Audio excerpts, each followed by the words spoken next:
Guys, আমি TTC FR শালুয়া first battalion থেকে সরাসরি বলছি। এই দেখুন আমার পেছনে গাছের কি অবস্থা। এই যে একটা আই উইটনেস পেয়েছি। হচ্ছে কি হচ্ছে কি? আর কি বলবো, আমি একটু আগে ঘরের মধ্যে বসে ক্লাস করছি। ক্লাস করতে করতে নাম পেয়ে হচ্ছে হঠাৎ করে টাউস। আমি তো বিরাট হতভম্ব। এসে দেখি গাছটা পড়ে গেছে। গাছের নিচে গাড়ি না গাড়ির উপরে গাছ, বুঝতে পারছি না। তারপরে কি করবো, দুজনে মিলে গাড়িটা বের করছি। ওই সাইডে ছিল গাড়িটা, ওই সাইডে গাড়িটা বের করার পর বেঞ্চটা এখানে ছিল। বেঞ্চটা জুম করে দেখাবেন একটু। এই বেঞ্চটা এখানে ছিল। থাকার পর বেঞ্চটা কে বের করেছে, গাড়িটা কে বের করেছে, এই নিয়ে মারামারি।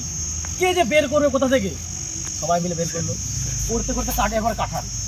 কাঁঠাল নেই চুরি, কে চুরি করবে কাঁঠাল কোথা থেকে বোঝা যাচ্ছে না। দাদা কি বলবো আর দাদা, দেখুন এরা পুলিশ, পুলিশের মাথার উপর যে কাঁঠাল গাছ ভেঙে পড়ে, এর দায়িত্ব কে নেবে? সরকার নেবে? নেবে সরকার দায়িত্ব? সরকার নেবে দায়িত্ব? বলুন, এই সুরক্ষা আমাদের কোথায়? আমরা কোথায় আছি বলুন দাদা, বলুন আপনি জবাবটা দিন। দাদা আপনি কি করছেন দাদা? আমি এখানে কাঁঠাল ভাঙা দেখতে এসেছি। কাঁঠাল ভাঙা দেখা হয়ে গেছে, এখন চলে যাচ্ছি। চলে যাচ্ছে? ঠিক আছে, ঠিক আছে, ধন্যবাদ। কে এর প্রতিবাদ দেবে বলুন? কে এর ক্ষতিপূরণ দেবে? দিতে পারবে সরকার? বলুন কে দেবে? ওই কাড়াটাকে দেখুন।